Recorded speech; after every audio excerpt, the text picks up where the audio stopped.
I didn't notice that there were months that I was dark because I was just fucking high and drunk all the time, right? So I knew I was high and drunk, but I didn't realize what was going on underneath. When you're sober, there's no hiding from yourself. Like, you're there. I had all the pills in the cup holder. And I just wrote a couple notes, like to my little brother apologizing, to my mom apologizing, and I'm going to cry. And that was it. Then I took all the pills. I had a Pepsi. Then I was smoking cigarettes. I smoked a cigarette. And I just put my seat back, like, ready to die. Like, okay, let's go. To see my mom pick me up the next morning, I mean, crying her fucking eyes out. Her son, her oldest son, just tried to kill himself. As a parent now, I'm going to cry. Like, if, knock on wood, if that ever happened, I mean, I don't know what I would do. Waste the content, you fuckers. Film everything. There we go. Let's start the episode like that. It's our ghost videographer. He's right along with our ghost paycheck we can pay him. Right. Jesus Christ. What's going on? Yeah, welcome back to the Journey Podcast. If you're here, please subscribe, like, comment, turn your post notifications on. This episode brought to you by Evermore. There we go. Shout out to our sponsor, Evermore. Cousin Jake is enjoying his. So good. We are joined by someone who has honestly interviewed anyone you can think of, has accomplished a lot in his life. It's a pleasure to sit down across from you. Thank you, Tom Ward, for joining us today. Now, I'm going to sit here and hold this mic for an hour. What the fuck? Yeah. I'm just... Oh, fuck you. Fuck you. Fuck Tom Ward. Yeah, I looked at him. That's the clip right there. Tom Ward. Yo, bro, I didn't know if that was in LA. I didn't know if that was a fucking LA thing. I almost was about to leave, like, but not even in an upset way. Just, I'm going back to New York. Jesus Christ. See, hopefully we got people engaged now. They're still here, hopefully. There we go. Fuck, all right. Well, thanks for clicking on the video, everyone. Jesus Christ. That's amazing. Have you ever led a podcast like that on your own show? I fuck up all the time. Yeah? Yeah. It's fun. People like that stuff, actually. Of course. You know, when your mic's off or something, you start, like, well, it doesn't really, more streams. Right. Because if I'm doing a podcast, you just re-record. Right. People love that stuff. Yeah. The mistakes. Yeah, it's organic. It's more authentic. It's raw. It's real. It's more relatable to people. Yeah, we're just fucking around. We're just talking. Like, exactly. It's not that serious. Right. Yeah, that's what we like, because we do podcast consulting on the side as well. Nice. And I need help. Yeah, of course, we'll help you. Yeah, you need help. We need help. Everybody needs help. Yeah. But that's what we tell like our clients and stuff like that. Like, people think like a podcast has to be perfect and you have to record on this date at this time and it has to look. It's like, yo, just go and just start and just figure it out along the way. That's how you do a podcast. Yeah. There's no perfect science to it. You got to just rip it and just be yourself. Well, let me ask you this: you guys consult people all the time. Most people are not. They don't take action, whether it's a new gym routine or this is like your area of expertise. Like, people will talk about starting a podcast. My wife's friends. I stopped giving advice. You know, I'm thinking about starting a podcast, and I could talk about podcasts all day. Right. And then they never do anything, and I'm so fucking annoyed that I wasted time and no one did anything. Yeah. Do you run into that? Like, where you deal with people who just talk about it and don't want to start? All the time. Yeah, that was one of, like, so many people approach us now, especially with podcasting and, you know, like, what steps should I do to change my life? You know, now we're like people of authority to like try to give advice, which we never really try to do. We just talk about our life experience. Yeah. But, you know, then we pour into people, you know, an hour conversation here or there, and then they don't do anything with it. And it's like, if you're not serious about what you want to do, then you're not ready to even have that conversation yet. Yeah. So yeah, we run into that a lot. But all your viewers they take action. Well, and they get inspiration from you guys. Yeah, I mean, that's the nice thing about our brand, and obviously, you know, any of your followers, you know, if they're new here, our podcast is all about inspiring people. You know, that's a very big thing for us, and that's why we believe in it so much, and that's why it's so cool because. Listen, nothing against anyone like the dances and doing crazy content just to like hit the algorithm and this and that. But, you know, it's one thing if Kim Kardashian swipes across a video, likes it, and then moves on. But if Kim Kardashian gets inspired by it, now that's a totally different thing. And we're focused on that because we're really trying to build brand. You know, that's something very important. Like, well, we are trying to game and like hack the algorithms, but we're also trying to distinguish as creators. How can we not really even provide the most value? Just how can we make people feel like they're a part of something and then inherently take action? Yeah, so it's just a crazy game. It's just a crazy game. I mean, I want to go all the way. I want to rewind. I want to rewind. I'm here for you guys. I don't know you at all. We appreciate you getting. Well, I mean, I know you ever so slightly, you know, but like I've been following you guys from the beginning. I think I reached out on Instagram when you only had like 1,000 or followers on Instagram or something. You popped up and I'm like, I like what you guys are doing. Yeah. Like keep going. Like Appreciate I don't know if I that. could help in any way, but like you obviously figured it out. Yeah. Yeah. I was watching that Sly Stallone documentary on Netflix. Have you seen that? I haven't, but I came across it. He had the best quote in it. He goes, "I'm in the hope business." Yeah. And I was like, damn. Like, you guys are in the hope business. Yeah. Like, I'm all about that. Yeah. You know, like, if you can provide something, some ray of inspiration for someone to do something, like, that's like an incredible thing. Yeah. To me, like, that you guys are here right now at my house and want to talk to me. Yeah. Like, I never get tired of that. Like, I'm always shocked that anyone's interested in anything I have to say. Well, you're a legend. I don't know about You that. know? No, I mean, No, you kind of are. That's how we outside looking in. That's how Viewed we. you. That's how we view you. Literally on the airport, to the ride to the airport from New York. Yeah. We're about to miss the flight. He's driving 100 miles an hour. His mom's flipping out. Screaming at me. Yeah. Jake, slow down. And I'm going through your YouTube. Yeah. And I'm just naming all the people you've interviewed. Yeah. And he's just like, I'm like, Rob Deerdeck, I was Ashley like- Ray, I was Logan like, Paul, what? Bradley Martin, Yeah. John Shahidi. And we're just like, Yeah. he's like, yo, like, who is this guy? For real, Like, yeah. Yeah. And, I'm the best kept secret out there on YouTube. Right. No, but like that's why it was so cool when you initially, you know, when we first got connected. Yeah. Because I looked at your stuff and I'm just like, wow, like someone, you know what I'm saying, that has been around this level of people Yeah. is showing like, you know, some love to us. Yeah. And that's what we've been lacking for a long time. Is just like we know we're good. We truly believe in ourselves, but we Yep. just haven't got that outside support yet. Sure. I mean, every creator, it's funny. Where was I at? My buddy who was in, shout out Kumaze, he's an interesting guy. He was an ex-Milwaukee cop. Okay. Right? He was a CSI guy. And he retired. Being a cop's not a bad gig. He's retired. He's my age. He's like 45. He's retired with a pension. Can do whatever the hell he wants. And he wants to be a DJ. He is a DJ. So like he's hanging out. He's like a hip hop head. And he's like into underground hip hop and stuff. And he came out here to do a gig. And he was saying, he's like, wow. He goes, LA's different. I go, what do you mean? He goes, people were so willing to help. I go, what do you mean? Like, isn't everybody like that? He goes, no. He goes, in Milwaukee, and I lived in Milwaukee a little bit, so I kind of understand what he's saying. He's like, it's almost, they try to exclude people. Like, the cool kids don't want anybody to know what they're up to. They're not inviting anybody to their table. They want you to stay the fuck out. Right. And he goes, I'm here with like way bigger guys than me, you know, DJ, and I'm 20 years older than them. I'm just kind of, you know, they're way bigger than I'll ever be. And he's like, dude, next time you come out to LA, I got you. Like, I spend every Tuesday at this place. Another one's like, yeah. And then Wednesday, I'm over here. Like, here's my number. Like, definitely call me before you come out. And like, we'll get you set up out here. He goes, I was shocked because I don't get that at home. I'm like, there's a lot of things that aren't great about LA, but that is true. And you mentioned all those people, every single one of them has helped me and has been willing to help. And has given me like TikTok. I interviewed Charlie D'Amelio, and after I'm done, I'm like, "Yo, Charlie, I need help with my TikTok. It's like my TikTok's garbage." And she sat like for 10 minutes and just shout out D'Amelio's. I was talking to Mark yesterday, amazing. and she just gave me advice like, "What's 10 minutes to Charlie D'Amelio's audit of your TikTok worth?" Right. I could never afford that. I don't fucking know. Yeah. You know. Right. But yeah, I mean, if Charlie D'Amelio can help me with my TikTok, I can certainly send you a message and say like, "I like what you're doing." Yeah.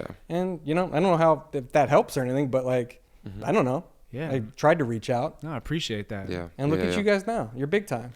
Yeah, we're doing our thing. We're doing all right. Yeah, we have to freaking starve ourselves for 7 days to get there, you know, and eat red meat for 30 days after that. But yeah, no, I mean, no, it's a grind. It's certainly a grind. All right, so we're super in the future right now. We're talking D'Amelio's. Yes. We're talking Addison Rae. Yes, we're talking yes. all these people. I want to rewind because Okay. I mean, that's the thing that I'm most interested in, you know, because like anybody can speak about getting guests on a podcast. I mean, that's extremely valuable because we can't get anyone on a podcast. Thanks for coming on. Of course, I got you. No, but the thing that I'm more interested in is like, how the fuck did you create this? How did this happen? Like, where are you from? What's your upbringing like? Sure. Let's start there. Where are you from? New Jersey. New Jersey. Shout out East Coast people. Okay. Where in Jersey?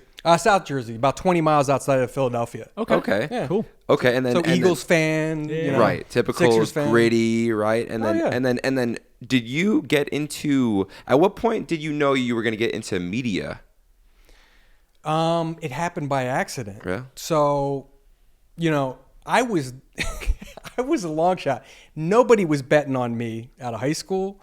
You know, I was fucked up. I dealt with depression and stuff. So my grades, and I started with, you know, drugs and alcohol too, which we'll get to. We'll get to, right? Yeah. But, you know, it was that, you know, doing bad in high school, going to 3 colleges, not succeeding, right? Moving across the country for various reasons, right? So I end up, how I got started in this. So where am I at? So I meet my wife in Arizona, and then we move out here like 8 years ago. So it was about 8 years ago, I guess, all this started. And I was selling, I mean, as un-Hollywood as a job you can get, I was selling kitchen equipment to grocery stores. Okay, so I mean, it was a kind of a big job. Like I had a quota of like $10 million, and I just managed 2 national accounts. So I'm not like selling to Johnny's, you know, I'm selling to Whole Foods and Sprouts. And you're already out here at the time? Yeah, we moved out. We were in Arizona. We met, got married, and my parents are in Chicago, and her parents are out here. Okay. And you'll see when you guys have kids and stuff, you want to be near one parent. Right. And the weather in LA beat the weather in Chicago, so we came out here. Cool. So we're out here. You know, I'm miserable at my job. I'm doing well. I'm hitting my numbers. I'm a sales guy. Like, I always kill it. But I'm like, this is it. Like, every year I would go to these conventions, okay? And the other guys, they were older than me, but they were so thrilled to be there. They're away from their wives. They were getting fucking hammered and, you know, doing God knows what, going to strip clubs and, like, I don't know, talking about fucking kitchen equipment all day. Yeah. And every time I went, I'm sober now, like, and I don't want to hang out, and I want to eat, see if I can hit the gym at my hotel. You know, while they're all fucking around. Like, that's my not MO. Not belonging. Yeah, not at all. I was like, you know, fish out of water. And every time I would I didn't know what to do, which I'm sure, you know, anyone watching this can relate to. I knew I wanted to do something, but I didn't have any obvious talents. Like, I always tell the story about, and I think most people are like this. Like, I hate LeBron James. Okay. He's great. I mean, he's number 2 for sure, but Jordan's still the GOAT, right? Okay. But what I will say about LeBron James, I mean, he's incredible, right? Set every record, but no one's like him. Like, when LeBron was 13 and you saw him at the gym, first of all, he looked like a grown-ass man, right? He had the same body at 13 or 14. Yeah. So LeBron knew he was going to the NBA, and everyone in there, even if you don't like basketball, knew he was going to the NBA. Like, that was it. It was a clear path. Well, then there's the rest of us, right? Who are stuck, you know, you're watching this, you're selling kitchen equipment, or, you know, you got an accounting degree and you're an accountant out of college or something. You're like, there's got to be more than this. Yeah. And I was in the same space, but the hard part is going, okay, what? Right? Yeah. Because, you know, I'm not LeBron James. I don't have a killer jump shot, right? I don't have these obvious skills. Like, now looking back, the only thing I'm good at is this, talking to people, whether it's on a podcast or doing a live stream or selling kitchen equipment. Yeah. Right? It's just, that's the only thing I'm good at. I didn't hang any of these pictures in here. I can't even hang a picture. Yeah. Like, I'm embarrassed to say it. I can't put together any furniture. Yeah. I really have no other life skill other than talking. But it took me my whole life to realize that, because you always want to be something else. You know, you're looking at that kid you went to college with, and now he's got the badass house, and he's got the fucking great car, and he's married, and I'm sitting there like a loser. You know, can't even afford my rent. You know, I'm in a little apartment all by myself. You know, no relationships, no girls are interested. You know, can't get a good job. Like, you're always trying to chase that. Instead, I realized, like, you all have something. We each have a LeBron James thing in us, right? We're every one of us, you watching, is good at something. Not the best in the world at something, but like better than 90% of people at something. Now, that could be hanging picture frames, right? It could be, you know, you're the top 10% best accountants, whatever, but it's something. I think I spent my whole life looking for that, and I think probably most people do. Yeah. Why? What do you mean? Like, why do you think that most people don't do their LeBron James activity? Because that's one of my favorite takes. I say that probably once every 4 episodes. We're all supposed to be great. We're all have that thing in us, where I get all fired up about it. But why do you think that so much people don't find that? because it's not obvious like LeBron. Like I said before, everyone in the gym knew LeBron was going to the NBA. Yeah. Not everybody in the gym knows that Johnny's a great accountant or Tom's good at talking to people or, you guys have your skill set and you're inspirational, whatever your thing is. It's not as clear to the rest of us. Like we got to figure shit out and try different things and fail and fail and fail till we finally, hopefully, but some people never figure it out. That's the saddest thing. That's always my biggest fear was laying on my deathbed and going, I sold kitchen equipment for 50 years. I could have done so many more things. Like, that's terrifying to me. Yeah, no, it's a very sad reality, and that's why we do what we do, is because I look at life and no one can tell you why we're here. I don't know. I don't, no one can really validate that heaven exists, that God exists, that this thing happens, that like nobody really knows what it is. So like and I do believe in God. Yeah, me too. But my best definition for why we're here is to enjoy ourselves, to enjoy life. Yeah. The Buddhist, life is suffering.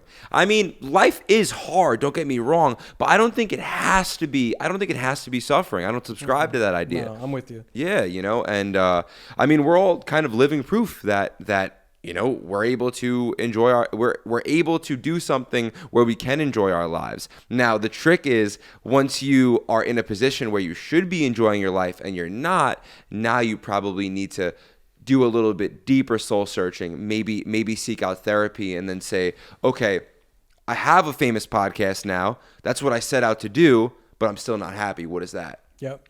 What is that thing? So don't worry. Therapy's I got my session tomorrow at 9:00. Yeah. Every week. Therapy's a part of my story too in mental health. Yeah. I mean, should we dive into mental health now, or should we? Or do you? Yeah. Oh, I never even got into how I started doing this. Yeah. That's That's what I was gonna ask you. Is like how did you find out that speaking was your thing? Because so many people I feel are, people are shy or people don't think their voice matters, and I think communication, public speaking, just being able to get up and speak fluently and get your message across and move someone. If you can change one person's life with the way that you're talking, like people overlook that aspect, but that plays a role in everything. That's networking, that's sales, that's business, that's, relationships, that's, finding your wife. That's what I'm good at. Yeah. Exactly. So like, how did you find pretty that? valuable when you put it that way. It is the most valuable skill. But it wasn't valuable to me because I wanted the LeBron James skill, right? I wanted to walk in the gym and everybody knew I was great and that it was clear to everybody. Yeah. But no one's like that, So how did you find it? So kind of by accident, like most things. So I'm miserable at my job. I don't know what to do. So I read this book. It was a great book, and I got to know her a little bit. It's called Reinventing You by this woman, Dory Clark. And she's like, she lectures at Harvard. She's like one of these thought leaders, much smarter than I'll ever be. Right. And her whole... We good? Yeah. I just checked to make sure. I understand. Well, you're self-producing. We're doing Joy Taylor's today. I'm getting up just to check the cameras. I'm like, Zach, carry the conversation. We're all good. So anyway, I'm not happy at work. So I read her book, and her whole thing, it was a great message, is you can reinvent yourself at any time. Like me, Tom Ward, 45-year-old guy, I could all of a sudden say I'm a hip-hop expert. And they're going to look at me and they go, what does this old dad know about hip hop, right? But if I really want to do that, I start writing about it. And I write for blogs about it. And I go on to podcasts talking about it. And you need evidence is her whole message. So, I could say that and no one's going to believe me. But if I have evidence, they're going to go, okay, this old dude knows some hip hop, right? Of course, yeah. And I didn't know still what I wanted to do. But the whole thing was, one of the lessons was just write. Because no one writes, and it's a good message for you guys too, watching. No one writes anymore. And that really will separate you from the competition, whatever you're trying to do. So I just started a blog and started writing. And I have so many interests, like it was all over the place and no one was reading. So like one article, I'm into health and fitness. So one thing's about a new workout I'm trying. And then I'm into music too. So here's 2 hip hop albums I love that came out last month. And it's like no theme going through this at all. Right. Where I'm just trying stuff. And then one day, it's 4 a.m. and I'm sitting at the kitchen table over there, and I'm going to some work trip. So, no one's up in the house. And of course, like any content creator, I'm obsessively looking at analytics, right? Yeah. And every time I go to the blog, it's like, if you ever had a blog, it's like 8 people watching or reading. Yeah. You know, one's my mom, 2 are my friends who just want to make fun of me for having a blog. You know what I mean? Like, so there's like 3 strangers out there reading, right? Or maybe 2 sometimes. It's pretty good. Yeah. 2. Think about all the DNA and the cells that are going through your blog as well. Sure. Yeah. But this morning I look and this article's got 300,000 views. I'm like, what the fuck? So it took me a while to figure out where all the traffic was coming from, and it was LinkedIn.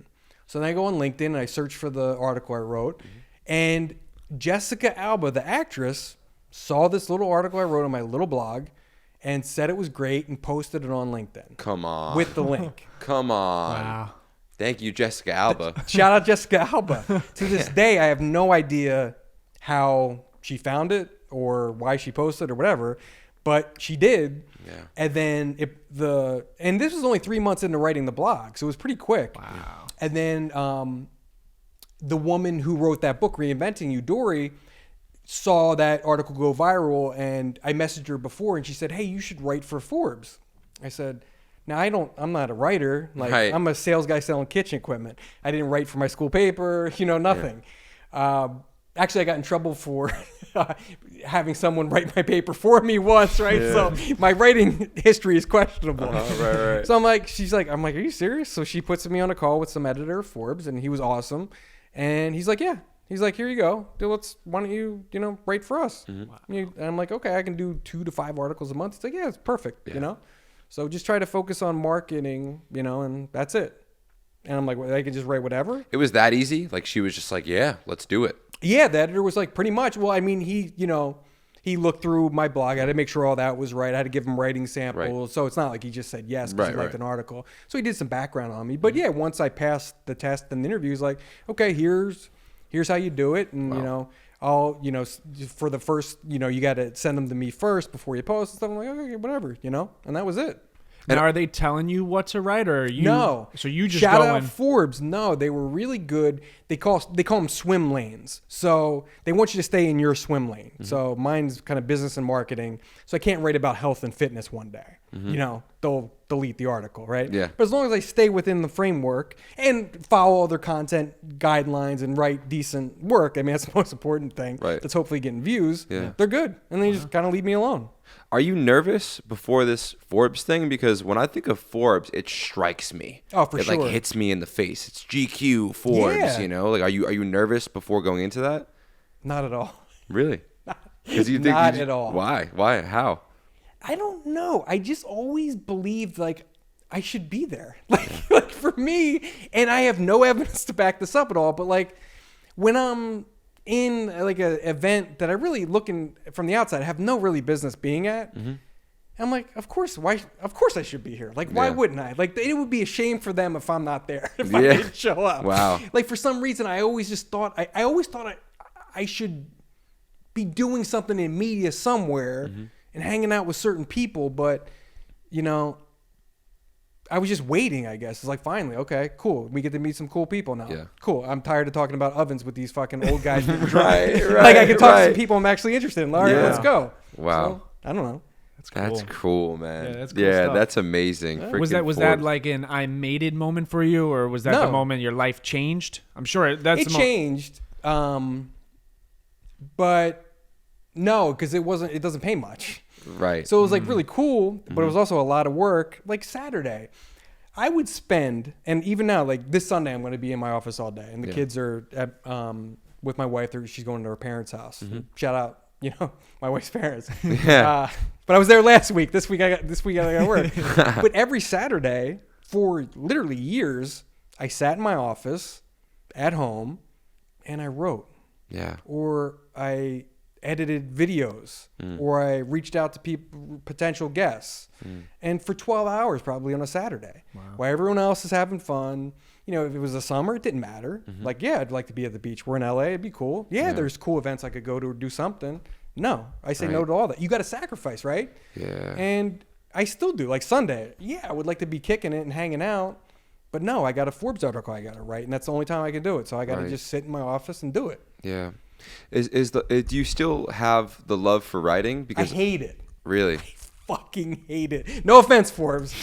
It takes me so long and I take it so seriously that it's not enjoyable. It's kind of enjoyable in the fact that like once I get started, to me, it's kind of like you talked before about nothing being there, creating something. Yeah. To me, because I really do interviews, that's all my content. Right. For me, it's like putting together a puzzle. Like literally, it's like, okay, here's 10 quotes that were really good from it. Let's see if we can work them in.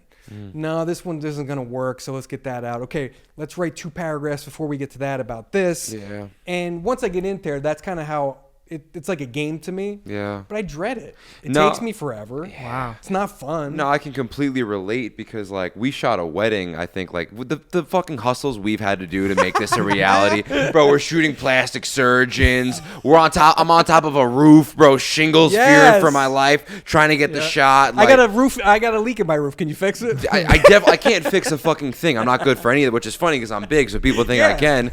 Yeah, like no. you could. The amount of times I look at him and he's not really that handy either. And I look at him and then we're both like, we're fucked. Yeah, this is not fucking good. Yeah, no. I mean, just the amount of things, but.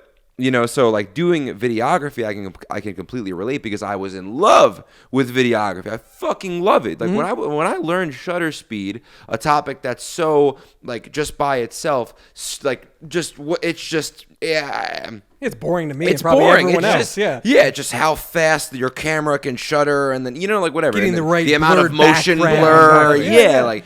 But like for me, like I was just fucking fascinated with it. It was like that weird LeBron James thing. I have no fucking idea why.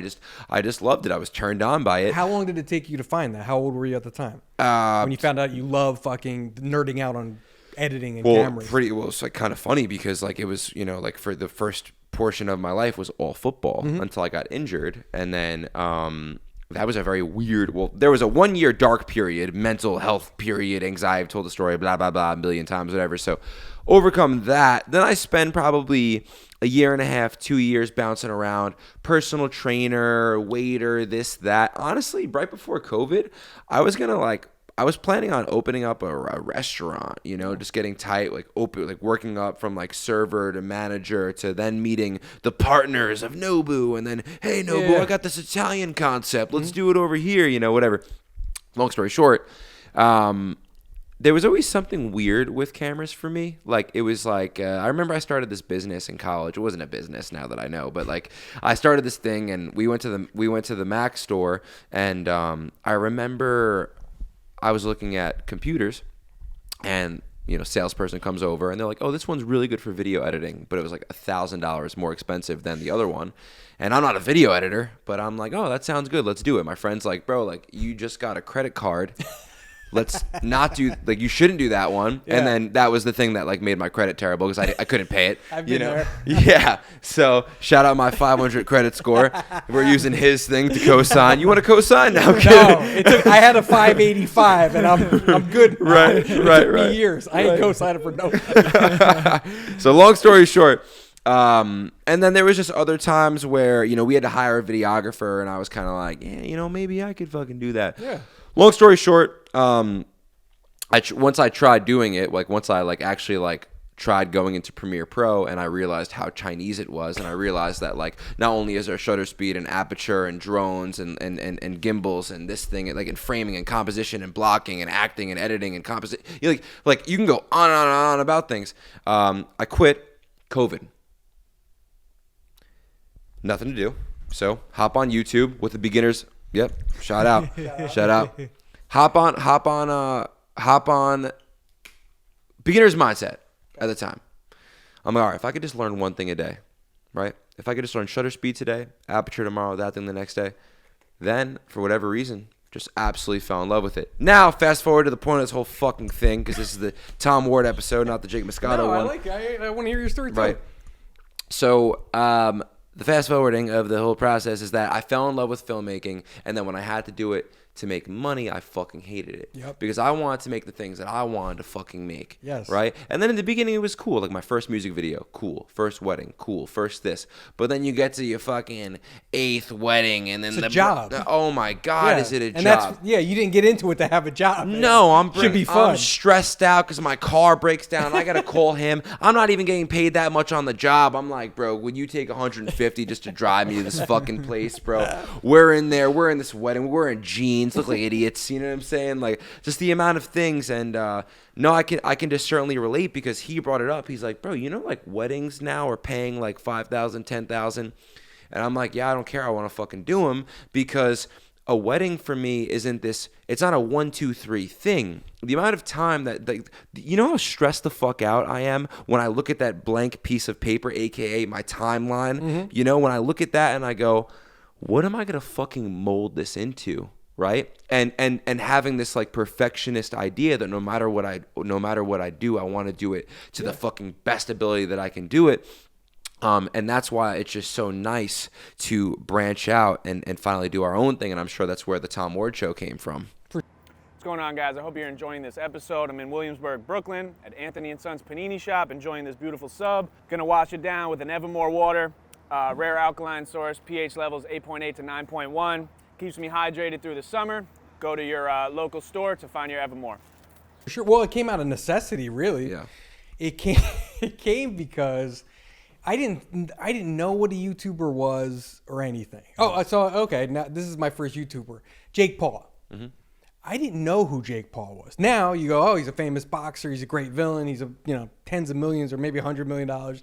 But at the time, he was on a Nickelodeon show, and a PR guy who repped Kate Hudson. I interviewed her. I only got like 5 minutes with her, but he pitches me Jake Paul, and I'm thinking like, this guy's got Kate Hudson. So like, who's Jake Paul? So he's just look him up.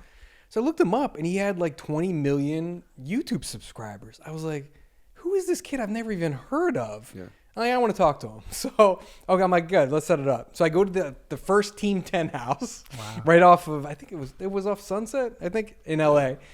And I get in, and, he introduces people everywhere, Of course. But he goes in, he takes me in the garage, and it was kind of like he's got his short-term and long-term goals on whiteboards. He's got jobs for every one of his team to accomplish that week, right. Like tasks, like you're going to edit this video, you got to do this, you got to post these clips, whatever. Right. And he had it like for his whole team. And I'm like, first of all, this kid has a team? Like, what? Yeah. What is going on? Yeah. So we just talked about business. Like, I was fascinated. I'm like, okay, you have 20 million followers. Like, but what does that mean? Is there money? Like, how's it all work? And we talked, we didn't film it. We talked for 2 hours. Wow. And I remember driving, on the way down, driving there, I'm like, I hope this isn't a waste of my time. Like, it was a Sunday night. I was fucking tired. I didn't feel like going down there. It was like 6 o'clock Sunday night. I'm like, I'd rather be home. I'm like, I hope it's not a waste of time, this dumb kid. On the way home, I was like, holy shit. Like, he is a real entrepreneur. Like, he has a team of like 10 people behind him. And I'm like, he's making millions of dollars a year at this. And I'm like shocked. I'm like, does anyone know this? Like, because then like content creator wasn't even worth. This is like 8 years ago. Yeah. So I'm like, what the fuck? Like, holy shit, is this a secret? Like, does anybody know this except me? Right. So I do Jake, and what was different was, at the end of the interview, we exchanged numbers. And it's kind of a long story how I even got accepted in the creator community. It was kind of weird, but so we exchanged numbers. When I interviewed Kate Hudson for 5 minutes, Kate Hudson isn't giving me her number. She's not retweeting something I did. She's never seeing or talking to me ever again. Right. She doesn't even know my name, right? Mm-hmm. But Jake, he goes, hey, when you write the Forbes article, like, text me and I'll share it. I go, okay. It's funny. Business Insider interviewed me, like, I don't know, a year and a half ago. But they found the original Jessica Alba post, and they found the Jake Paul tweet and put him in the article. I was like, damn, how did you find this? Like, That's awesome. But she had the tweet, and I still have it now because of her. He just wrote, yo, everyone check this out. Check out the savagery. with like 3 fire emojis, like special thanks to Toms and Forbes, and then had the link. And I was watching basketball on the couch, and I remember my phone was blowing up, and it got like 100,000 views on Forbes in a matter of like 5 minutes. Now, the average article, there's so much content out there.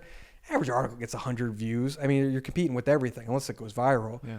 I'm like, that kid just did it like that. Yeah. I'm like, okay, I want more of that. Mm-hmm. And the creators wanted more of me because I was before any of this bullshit. Like, Taylor Lorenz was around, and there was a couple other people, but no one was taking these kids seriously 7 years ago. It was me. Taylor was doing it on a bigger level, but she was covering kind of all of internet culture. She wrote about memes and stuff. She got a great book out. You guys should check out. She's bigger than I could ever be, and still is. But I just wanted to interview these kids. Like, that was my thing. And no one was like sitting down with these kids for 2 hours and like talking about business. And for them, they're like, this is a guy my dad's age, like interested in what I'm doing, and he's going to get me in Forbes. Like, that's something my parents will be impressed with. My parents don't give a shit if my video got 1 million views, but my parents can tell their neighbor that my son was in Forbes. Right. Like, so we formed this weird... I was accepted, and it never felt weird. Like, I start down this road. I start interviewing people, creators, and then pretty soon I'm like, that was such a waste. Like, I sat down with Jake for 2 hours. I have no clips for social media. No one has the full copy of the interview. Like, all I got is this 800-word article out of it. Like, there's so much more content. This is before Gary Vee was like pitching, like, you know, make long form content to get short form. Yeah. That wasn't even mapped out yet. I just knew. I don't know much, but I'm like, I think people would like to hear the whole conversation. At least I would, you know? If they like the article, maybe they go watch the whole thing. Of course. So I went to Forbes, and they said, I don't know. And they filmed a couple that did okay, but then they weren't interested anymore. They're like, nah, we don't want to do that. I'm like, all right, fuck you guys. I'm like, I'll do it, you know? Wow. And shout out to my wife because... And shout out Rocky Ramos. He was and still is a wedding videographer. Cool. I found him on Craigslist. I'm like, hey, could you shoot weddings? Like, you can shoot my dumb interviews. He's like, yeah. He gave me a great price. And I spent 20 grand my first year and 20 grand my second year. Mm-hmm. And had not only did I spend the money, there was no plan or path to money ROI anytime soon, right? And my wife is great. The way she looked at it was, look, you make good money. She works, and she goes, you don't drink. You don't really hang out with anyone. You know, you're in your office all day Saturday. Right. I know where you're at. You're not running around, you know, chasing women at the bar or going out with your buddies and getting drunk. Like, okay, some guys will spend 20 grand a year on golf trips. Of course. Yeah. This is your hobby. Like, go ahead, go for it. And that was it. Wow. Yeah. That's amazing. That's amazing. And it's cool that 8 years ago you took them serious, because there's people now that still don't think it's serious. People look at Jake Paul and the content creators and they still don't think it's a real thing. They think they're just, and it's like, you went in and saw the garage and this guy had a master plan. Yep. And people like think that he's just some like troll, internet troll. It's like, yo, he's a marketing genius. Yeah. Like, this guy, like you said, is a real entrepreneur, and all these content creators that have taken it to this level. For sure. So for people to like slight it now in 2023 is absurd, but for you in 8 years ago to look at it and be like, oh, this is like the future, like this is a thing. People thought I was insane. Not only did no one believe in me, but I got laughed at by my best friends. I remember, I don't know what interview it was, but it was Saturday morning. I was getting coffee at Starbucks, and my buddy calls me, like, and he never called me Saturday morning like that. And he saw I posted an Instagram story with, I don't even remember who it was interviewing, but it was like a 20-year-old, you know, young woman. And he goes, bro, are you okay? What the fuck are you doing interviewing some girl for? Like, are you in, like, is everything all right? Like, what are you doing with your life? Like, you know, you should be focused on work. Like, why? He goes, why would anyone, what could she possibly say that would be interesting to anyone? And I'm just like, bro, you don't get it. Yeah. And they laughed at me. Laughed at me. Everyone did. My coworkers found out. My boss found out about the YouTube channel. They were all laughing at me. All of them. First, my boss was pissed off. Of course. So he had to talk to me, and like, I'm like, hey, I do this stuff on the weekends. My numbers are good. Like, it's not affecting work at all. Yeah. Like, I do this during my off time. That's what I told him. Like, some guys golf. I don't fucking golf. It's a waste of 5 hours. Right. Like, I'd rather be like interviewing somebody. I mean, I don't know. It's a weird thing, but it's what I'm into. Yeah. And my coworkers laughed at me behind my back. It was funny, like one of our customer care girls, and I didn't think, or maybe I told myself that no one knew because I didn't talk about it. But like one day she tells me, like, we're on a trip, and she like takes me aside. She goes, "You know, they all know." I go, "No." And she goes, "Yeah." She goes, "They laugh at this." She got it. She was with me. She's like, "Those stupid fucks." I'm like, but I'm still getting laughed at by my coworkers. Like, I felt like shit. Like, it didn't make sense to anyone. It's funny now, Business Insider has a whole team debated. They call it the creator economy, right? Yeah. Back then, there was no creator economy. Forbes has a whole team and lists and all this stuff devoted to it. They didn't have anything then. No one did. Yeah. There was a handful of people, taking these kids seriously. Wow. That's it. Now it's an obvious thing. It's like, of course, of course you want to talk about. Of course they're entrepreneurs. Of course, but at the time it wasn't apparent. Maybe in LA, because for a huge other part of the world, it's still a fucking joke. Are you kidding me? Yeah, 2023. We're in Long Island. You know what I'm saying? Like we're outside New York City. We're in corporate America. We're in like Merrill Lynch, Bank of America. Oh yeah, sure. Bro. Like even when you talk to like friends' parents and stuff like that. Like I graduated from college. I hated every second of it. I was always doing this on the side and playing college basketball. He was you played hoops? Nice. Yeah, I played college basketball. Yeah. So he was out of college, So like when he tries to explain that he's trying to do this podcast thing, I would say, "Oh, I'm doing this podcast thing," and then, "Oh yeah, I'm in college." It's like, "Oh, what are you studying?" You know, it's like this like immediate thing of like, "Oh, you're successful because you're in college," and then at the moment we say, "Oh, we have a podcast," like people are like, their eyes glaze over. Yeah, it's funny, right? Because like there's mom culture on like Facebook, and it's funny. It's just. I see so much, nothing against being a teacher if you want to be a teacher, but I see so much, I feel bad for I say this a lot too. I feel bad for my mom because my mom is my number one supporter and she's like the proudest person in the world. Shout out my mom. Yeah.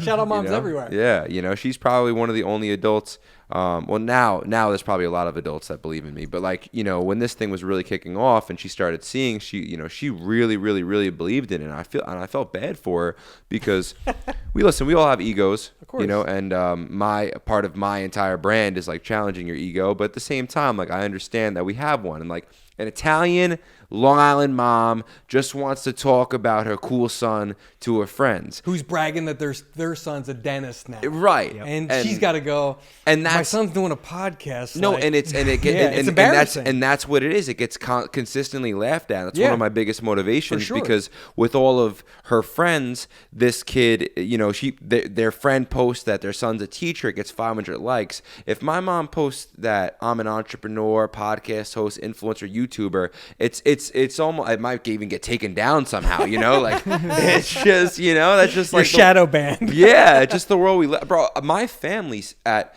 I think it was my birthday party. Like my birthday party last year sat me down and had like an intervention with me. I've been there. An intervention. Yeah. Like I'm on drugs. Yeah. Like I'm not. It's probably better to be on drugs and have a corporate job than do this. Right. And and listen, corporate jobs are great, but it's not what I want to do. And then the crazy thing is your family says, "Well, I just want you to be happy." And I'm looking at them and I'm like, "I'm happy. I'm happy. So we're good." And they're and they look at me like and it's just this crazy. It's just crazy. It's craziness. It's funny, my mom still watches every one piece of my content. She'll watch every live stream, every interview.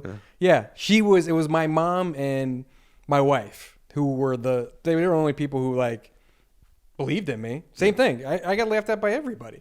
But it's wild to me. But you're getting laughed at by an older generation. Of course. No one, I would say under 40, thinks that's funny. They get it. And they get that, by the way, a good podcaster wakes way more than a dentist will. Of course. So fuck the dentist. Yeah. I hate doctors. I hate going to the dentist. Yeah.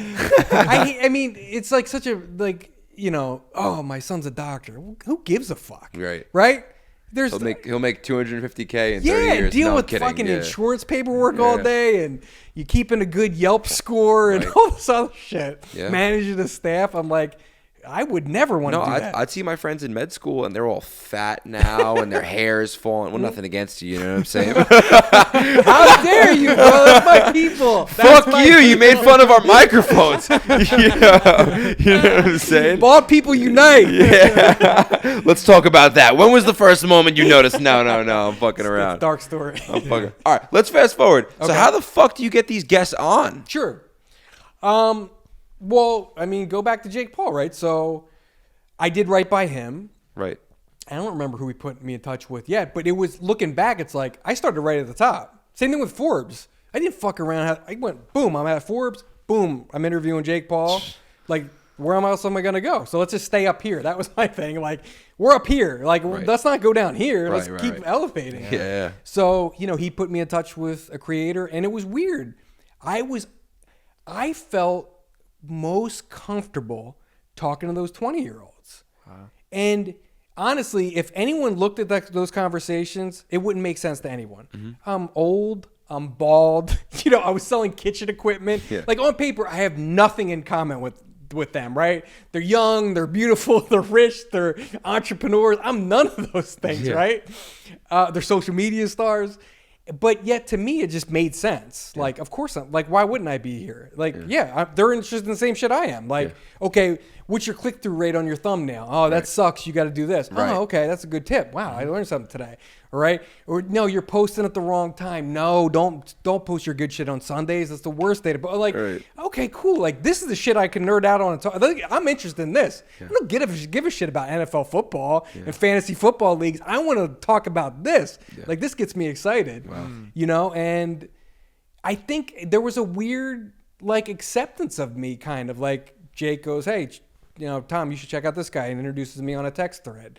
And then this one introduces me to David Dobrik, and this one introduces me. And then, but they weren't all like that. Yeah. I had to do a ton of outreach, and still do. I spend hours a week doing outreach to PR people, because the pitches I get are never good ones. They're never somebody you actually want to interview, other than that Jake one. There's a handful of pitches that I've got that I've done the interview. Most of them are fucking bullshit. That people reach out to you? Yeah, PR people email me I can go to my inbox. There's probably 20 emails from PR people wanting to get on my show or write a Forbes article. Mm-hmm. And they're all horrible. Yeah. So, I have to work to get the good guests. Right. But it all started by taking care of those creators and taking them seriously. Like, I didn't laugh at them. I didn't think they were a joke. Their friends' parents probably did, just like you. Mm-hmm. Yeah. But this gave them something to shove in that dentist's parent's face. Yeah. Oh, yeah, that's great. He's got his own practice. My kid was in Forbes last week. Your kid will never be in Forbes because they're never going to write about a fucking dentist in the suburbs. No one gives a fuck. Wow. Holy shit, huh? Yeah. No, I mean, bro, that's amazing. Yeah, you can't take, you know what I'm saying? It's cool to hear an adult speak about this so passionately. Bro, I was at Dixie D'Amelio's record release party. In what fucking world does that make sense? It's a funny story. I always tell it. I get a message from her, and I got to know the D'Amelios well. I never interviewed Dixie solo, but I've interviewed Mark and Heidi and Charlie. And I get a DM on Instagram from invite from Dixie. I've never talked to Dixie. I was like, it's fucking cool. I'm telling my wife, I'm like, I never go anywhere, right? I'm in bed by 9:30. I'm like the boringest guy ever. I'm like, I'm going to go to this. Like, the D'Amelios have been so good to me. Like, let's go to an event, right? Yeah. If I'm going to go to an event, let's start at the top. Let's keep it up here. Let's keep it I say there. no to everything else. The D'Amelios ask me to be somewhere. I'm fucking there, right? I'm old. I show up on time in LA. What a bad idea, I think. There's nobody there. There's nobody there for an hour and a half. So it's me, Mark, shout out Mark. So I talked to the dad for 10 minutes. Now what? He's got other shit to do. Right. I found out later Austin Mills was the DJ. I wish I knew that. I interviewed him later. He was setting up, and it was their manager. So I had to pretend I was doing busy stuff on my phone. You know what I mean? The anxiety level was here.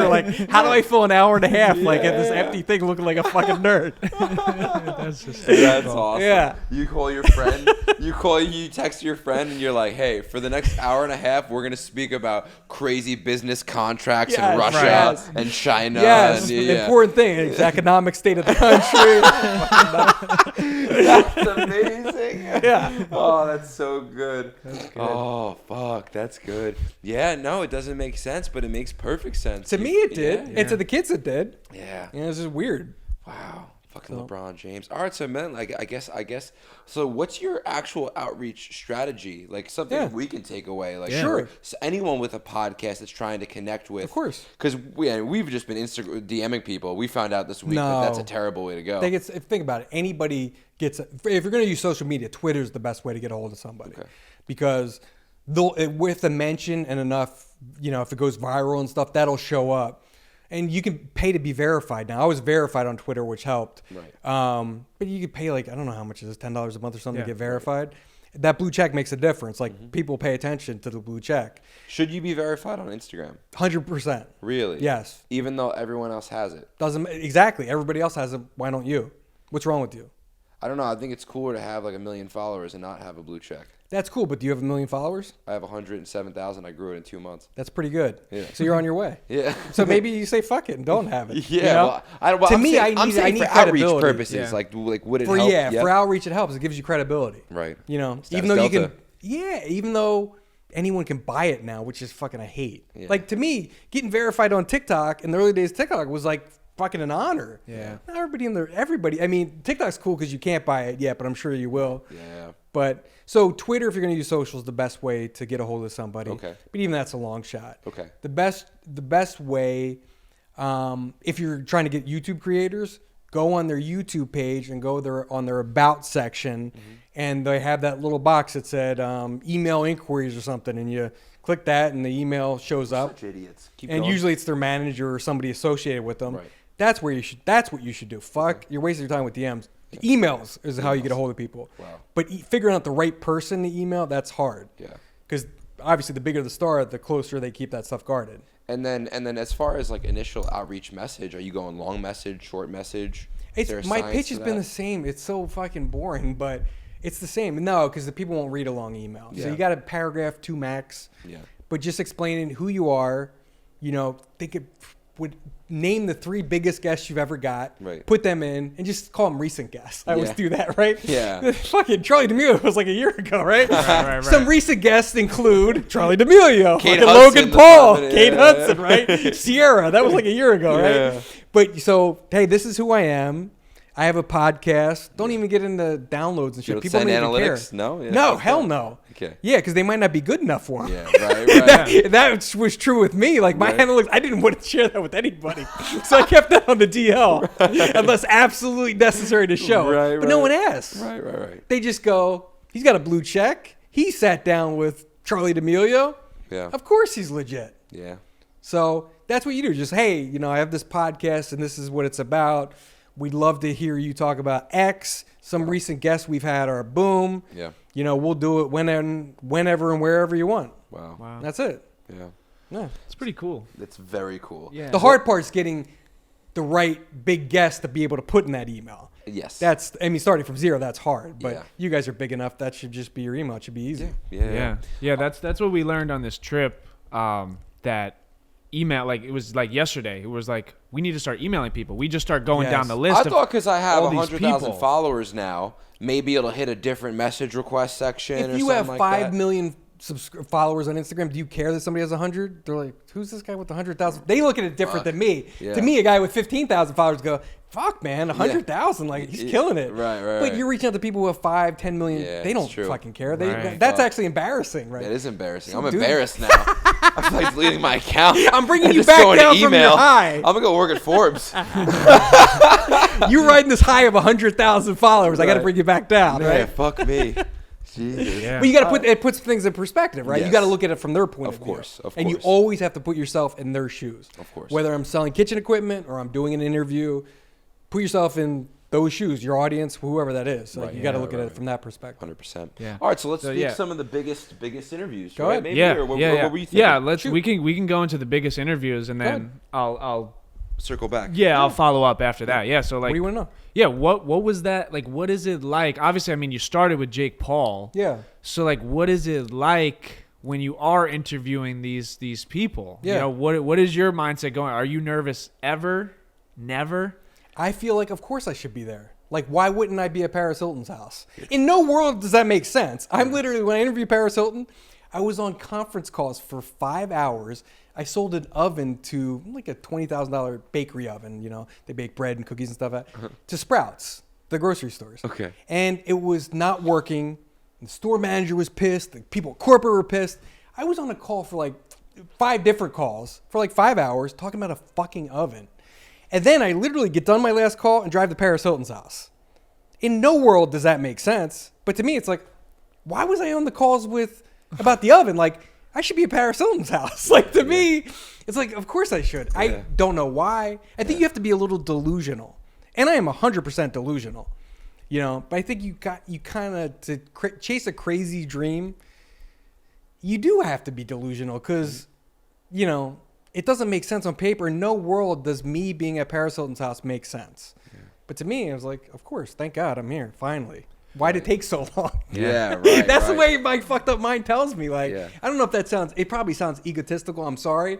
But, you know, I always felt that way, but I never really believed it would happen. I always believed I should be doing this shit. But I didn't know anyone on fucking Hollywood or entertainment. I'm from New Jersey. Like, there were no celebrities. Like, why would I even think I would be there? But yet I always just thought I should. Yeah, there was just an intuitive feeling that you listened to. And that's what I think a guess. lot of people neglect, you know? Yeah. People have that inside in their mind or in their heart, whatever it is, or they see signs and they feel they should be doing something, but it goes away from societal standards, what your parents tell you, so they stray away from that. I mean, it just seemed like you just fucking listened to it. You trusted it. Well, not always, because a lot of times I would have that thought, like, I would daydream, and I'm still a big believer in, like, visualization and stuff. And I would just, daydream about just being at some certain event or being, not even interviewing people, but just like being around certain people. And I would just like kind of visualize or dream about it. But then reality come in. It's like, dude, fucking, you got to sell an oven tomorrow. Like, what do you do? Like, get your head out of the clouds. Like, you have real problems here now, right? Wow. You know, you got to pay for this, or, we all have shit. Right? So that's why I didn't listen to it all those times. That's why you watching this probably don't. It's like, I got real problems. This all sounds great, but hey, I have rent due next week. And I don't have enough for rent. Like, fuck my head in the clouds. That's getting me nowhere, right? I got to pay my rent. And like, I get it. And that's what's so hard about dream chasing and building something that you really want to do is, and that's why, like, I've been such a fan of, I've been dead broke the past 4 years, and really, I think it was a subconscious choice that I made because people kill in videography. I'm sure there was a way for me to, create some standard operating procedures and bring on some other guys and maybe sacrifice the quality just so we can take on more jobs and learn a little bit more about Facebook advertising and then bring on maybe someone that's more business minded than me so I could be what I'm saying? I know I probably could have built a big thing in videography. And at points I tried because, I moved to Miami. That was like kind of my Forbes thing. Yeah. You were talking about Team 10 before. It's pretty funny. I was actually Abby Weatherington and John Marinak's like personal videographer. Oh, cool. Yeah. So I had this crazy opportunity where a year after learning the camera, my like big break was I met an influencer in New York, and they were basically like telling me who they were, and my skin started to fucking shake because as much as nice as it was as like doing weddings and whatnot, I always felt great too. Yeah. So I saw this as like, so tell me more, and they're telling me about Jake Paul and Logan and this and that. I go down to Miami.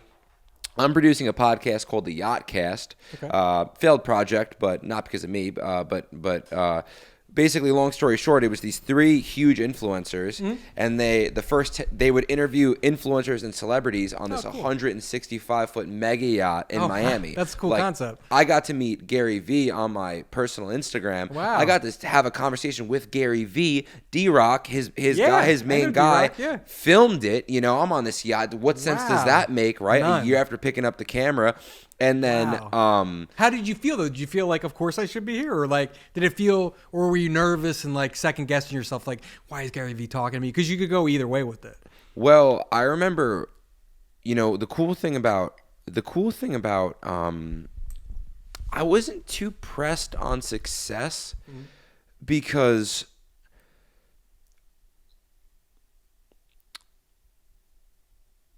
I already kind of saw success with football, right? Like I went Division I as an Italian kid, you know? Big deal. Like it was, you know, where we're from, that's unheard of. Hell yeah, you know? that's a big deal.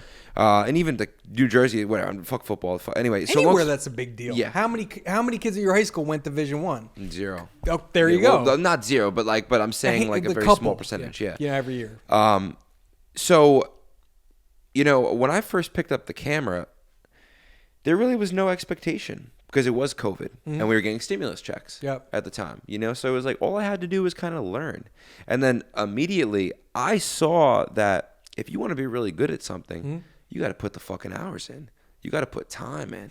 So I've really only had a camera in my hand for 4 years, but I think if you line me up next to someone that really doesn't care, they might have 20 years and I'm far better than them. 30 years, 40. Like there's something, not only did I put the time in, but I think it did match up with that like LeBron James thing. So my 4 years is like 4 years weighted, right? So like I'm looking at I think I'm destined. Well, I'm a legend, you know. I'm a fucking legend. Yeah, you know? yeah. I'm really good at what I do. Yeah. And you know, but what was weird was growing up in New York. Obviously, I saw success, but my level of seeing success was very different. People in New York, if people have money in New York, they're not loud about it. You know, if someone's dad is the CFO of Merrill Lynch, he's tucked away. He's not North driving a Shore. Lambo, a yellow Lambo somewhere. You know, but when I went to Miami, I saw that if you don't have money, you don't get respect.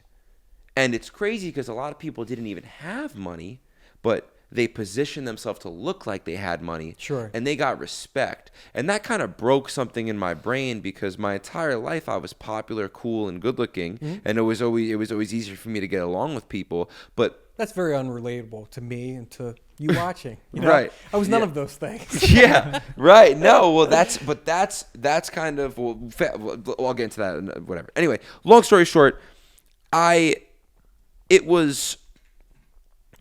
almost. The original question was, how did that feel? You know, speaking to Gary V. That all happened so quick that it was just like what just happened. You know, it was just like what just happened. But it created this crazy fire inside me because I wanted to meet all those people again, not as the camera guy, right? I didn't want to meet them selling. You know, I didn't want to like meet them because I'm going to move an oven in. Yeah, you want to be a peer of them. Yeah, I want it to be, because that was the other weird thing. I had a tremendous amount of respect for myself, and maybe we do move towards the mental health thing, because I basically overcame death. You know, when football ended for me, I to make a long story short, I got a panic attack one day, and then that went on for 6 months, every day.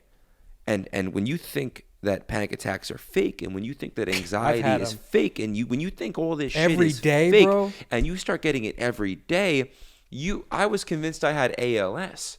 So the amount of, when I overcame that. Well, hold on. Panic attacks. Yeah. You say, if you've never had a panic attack, it is fucking terrifying. And I can't imagine, I have mental health issues too, but I've had them, but never like multiple days. Yeah. And the worst is having one, because you're always afraid when's the next one coming. Yeah.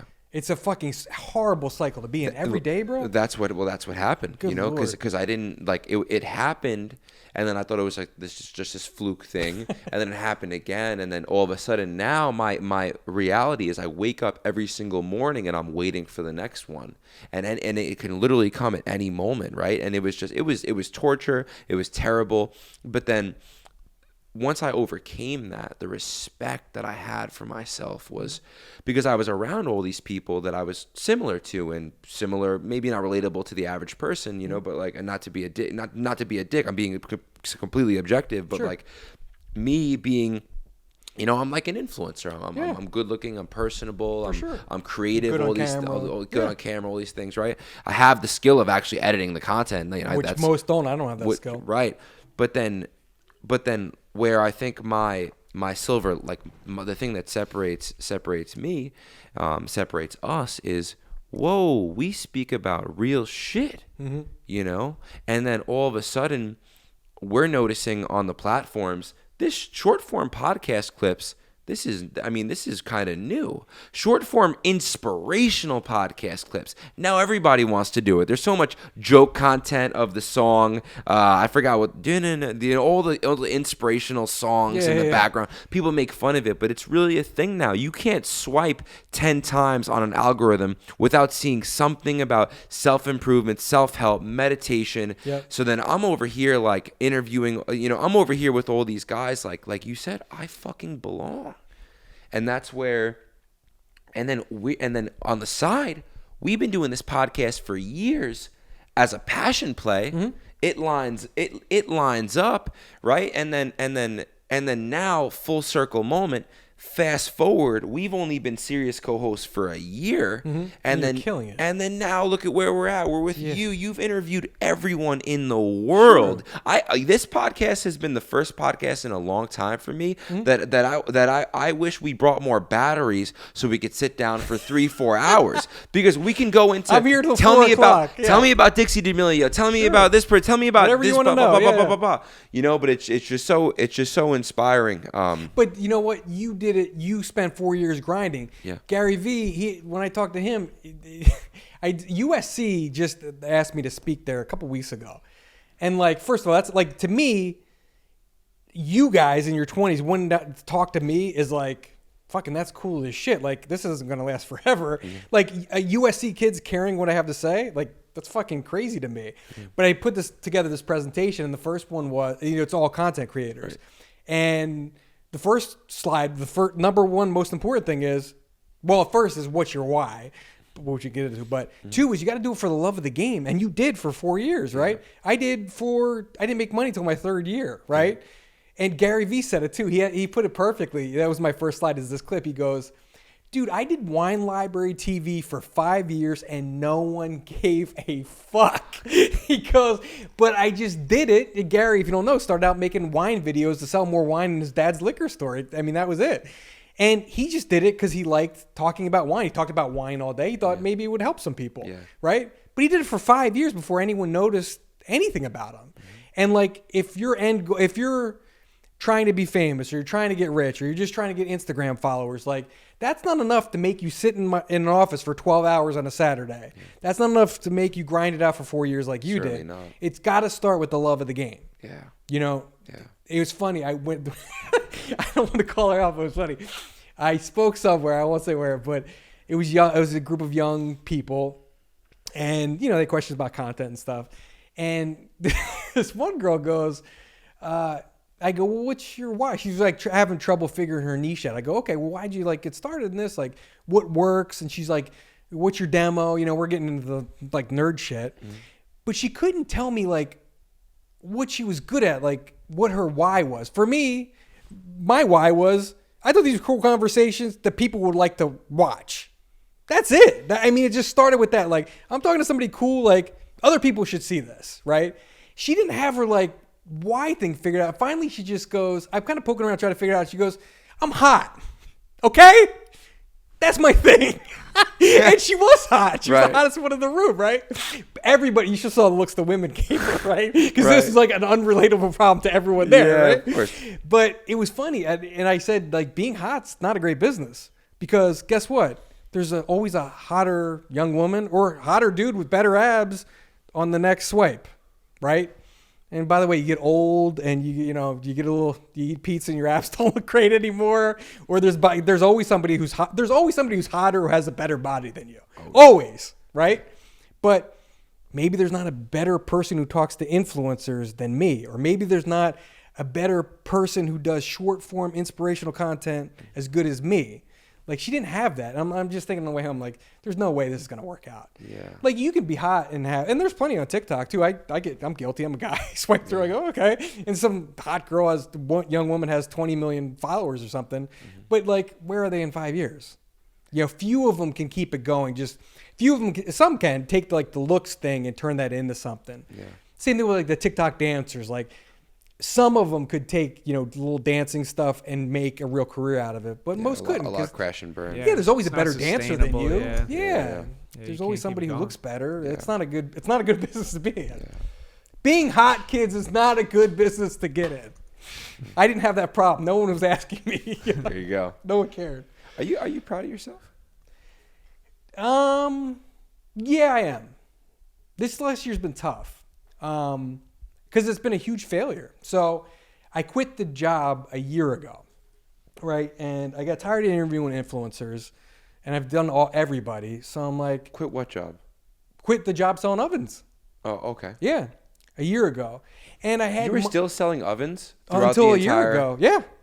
So you guys, if you think you're just gonna quit your job and life is wonderful, it's not. That's not my story at all. I worked and sold ovens for 7 years and did this on the side. Wow. Only a year ago, I started doing this full time, and it's been a huge failure. I've lost a ton of money. My content, I pivoted, and it's been a huge failure. So you're asking me now after a year doing this and like watching the bank account get low, and I'm interviewing at jobs and stuff. It's like, I felt like a failure and a fraud. Right. But at the same time, I'm looking at where I'm at now and going, you know what, though? The jobs I'm looking at is I want to work for like a small to medium sized founder or company who owns, 10 kind of umbrella companies that they, own a piece of. And I want to go to one, turn around lead their sales department or whatever in a cool industry. I'm never going to sell fucking ovens again. Right. And in a cool industry that I want to be in, and then get a little piece of that company. It's time for me to own some stuff, right? I'm 45, right? Clock's ticking. I want to start owning some things, right? And I'm not a founder. I'm not a great visionary, but I'm a great number 2 guy. And for years, I didn't want to hear that because no one talks about the number 2 guy. But guess what? You can get rich as fuck at being a great number 2 guy. Not everyone's a great host, but they're a great co-host or vice versa, right? And you kind of look down at that because you got to be number 1, right? It's like beat into us. But being number 2 isn't bad. Like I'm going to say, I sound like a loser for saying that, right? I'm number 2, guys. I'm not number 1. No. But in business, that's the role, right? We play our position, right? That's my position. So, but the jobs and the connections and the places I'm looking at now, I would have never met without taking this year off and pivoting my content from like YouTubers and stuff to more entrepreneurial business kind of stuff. The content tanked and I pivoted after going on the H3 podcast. We could talk about it if you want. Yeah. But, doing that entrepreneurial stuff, I sat down with Rob Dyrdek. Video got fucking 500 views or 1,000 views or something. Isn't that fucking insane? Awful? And that was the most impactful interview I've ever had in 8 years doing this. Wow. But no one gave a fuck. People want to see me talk to influencers. People want to see me talk shit on a stream about reality TV, or that's what they want to hear. I finally figured out you give the people what they want, right? I love to go into after the podcast and just see and just look and just see kind of what I think is going on. I'm not really anything yet, but I think I have some good knowledge. I don't have it figured out. Yeah. But so to answer your original question, am I proud of myself? I wasn't. This last year's been tough. But yeah, I am, because this experiment, even though on kind of paper it failed, it put me in a position I would have never been in before, because, I didn't have that network. I knew a bunch of YouTube people and I tried to be a content creator, and I got some views and made some money and stuff, but not really sustainable and as consistent as I needed to be.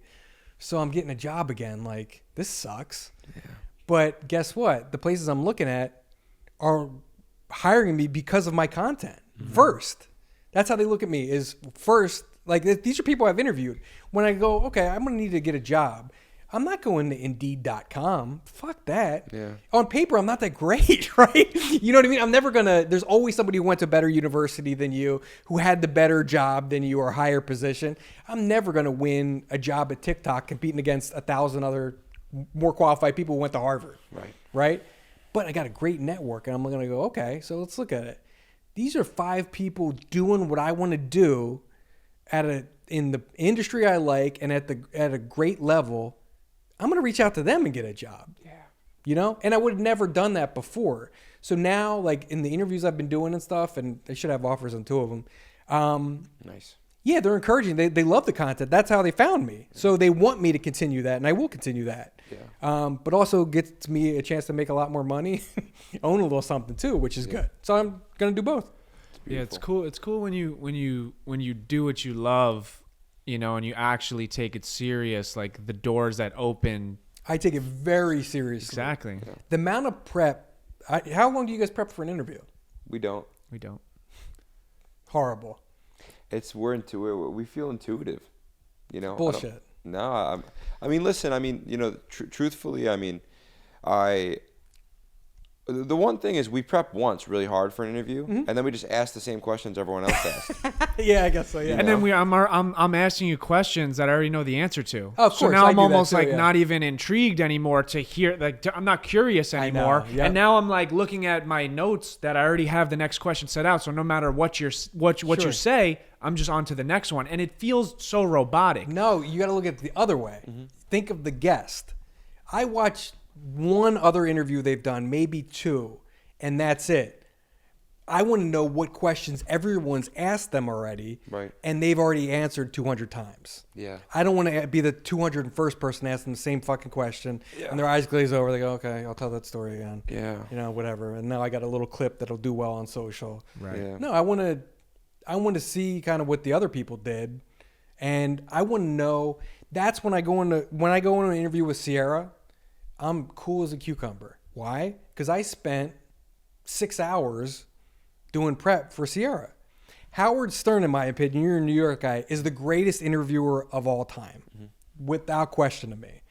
He's got a team who does research for him. Now, if Howard's fucking spending time prepping for an interview with Barbra Streisand or Paul McCartney or whoever, whatever A-list celebrity he's got, what, I'm fucking better than Howard Stern? No. I agree. That's how I look at it. The thing is with us though, we're also not interviewing people that have that much information to even find. You know what I mean? Enough, So it's fair like enough. we That's go, true. we scroll through their Instagram That's for true. 30 minutes. You know, true. and luckily if they have a podcast, we'll Yes. watch it. We will. That's true. But for the most part, we haven't had those guests. I mean, yeah, That's if we fair. sat across from Sierra, I'm sure there's a shit ton of stuff we like, could Google and find some Yeah. deep diving information. That's about fair it. enough. All right, you're right. So, No, but I am on the side of Jake as well, of just like we do like the intuitive stuff, get it. and also our interview style is Everyone's different. We think it's different because we talk about the stuff that a lot of people don't talk about, and I think that was the Yeah. pivot that we wanted to make in this. Sure. Obviously off camera. So- you mentioned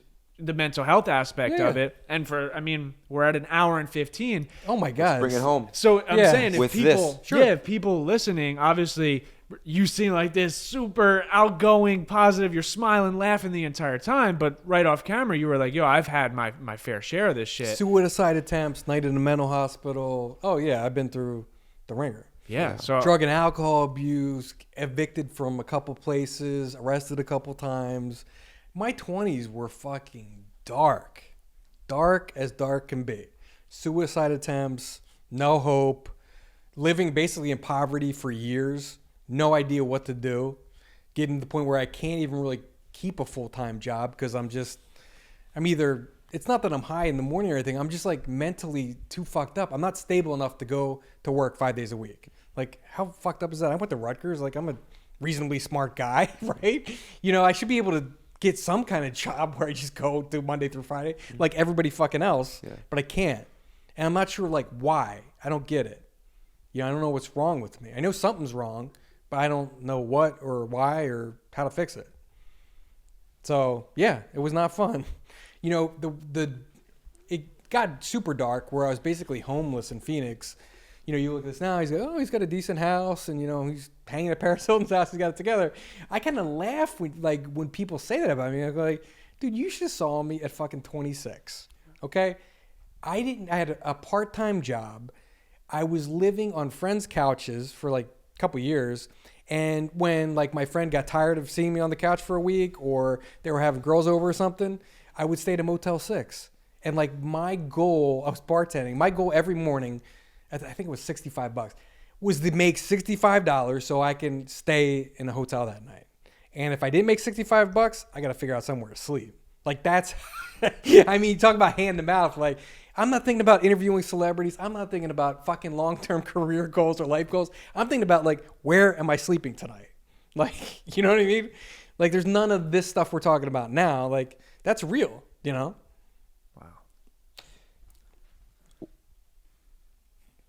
Suicide attempts. Mm-hmm. Let's go there. Sure.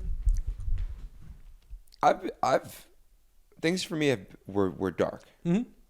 but that was still, the thought of that was still so fucking scary, and I feel blessed. Yeah. I feel blessed because I almost wish someone, when I was really going through it, I almost wish someone put a gun to my head and just killed me. Easier, yeah. You don't have to do anything. Much easier. Yep. Or there was a time where it was like I thought I was dying of a disease, and it's like, all right, yeah, maybe it won't be so bad, Mm-hmm.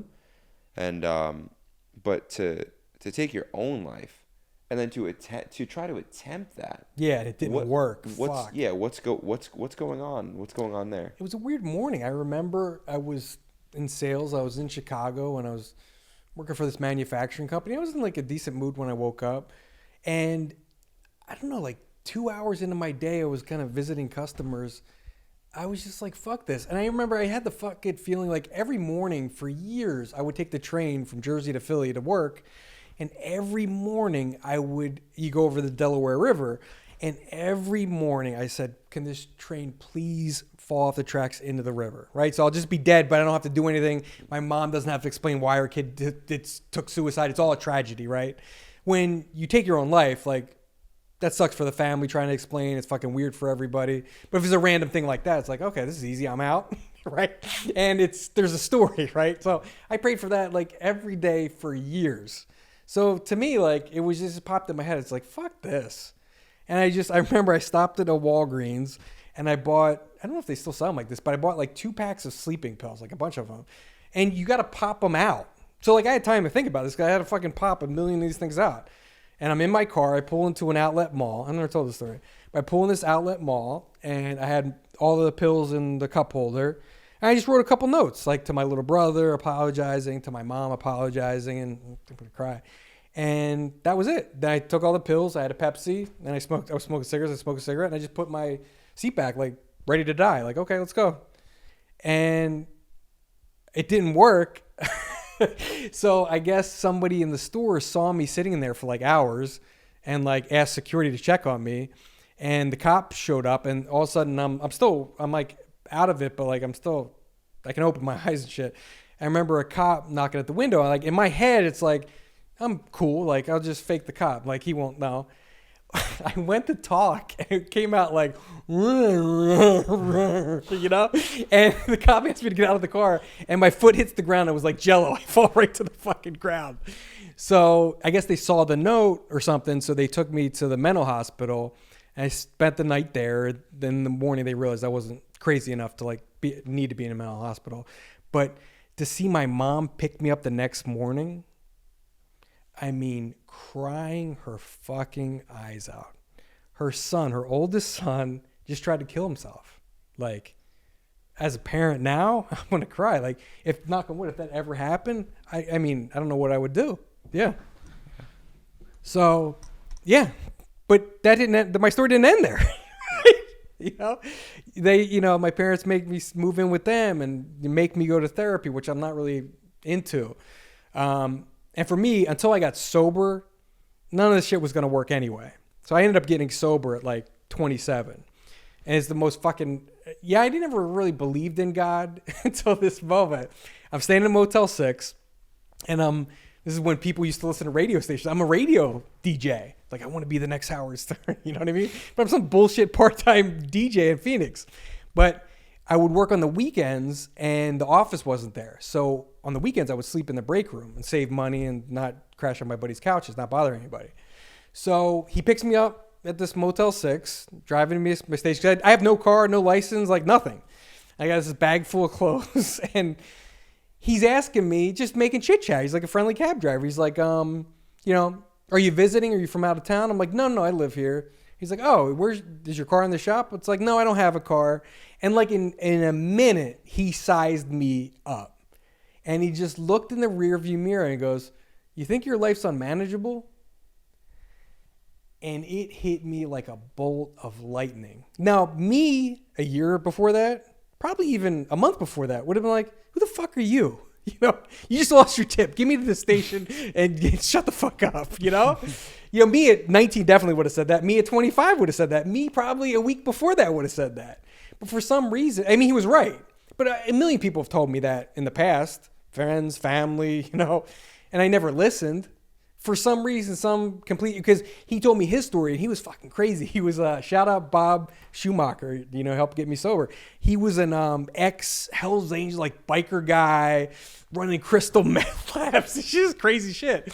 And just like I felt at home on Paris Hilton's couch, I just felt home talking to this guy. Like, this is my guy. Okay, I can relate to this fucking insane lifestyle, right? So I feel as equally as comfortable around down and out addicts as I do on Paris, which gives me a perspective that that no other person who interviews them has, right? Because I've been to the darkest spot that, you know, no one who's interviewed them before has. And I moved into, he was running a clean and sober house, and he was wild. We get to the station, and he tells me, he goes, look, if you really want to get better, he's like, we just had a guy relapse and a bedroom opened up. So if you want to, you know, turn it all around, give me a call.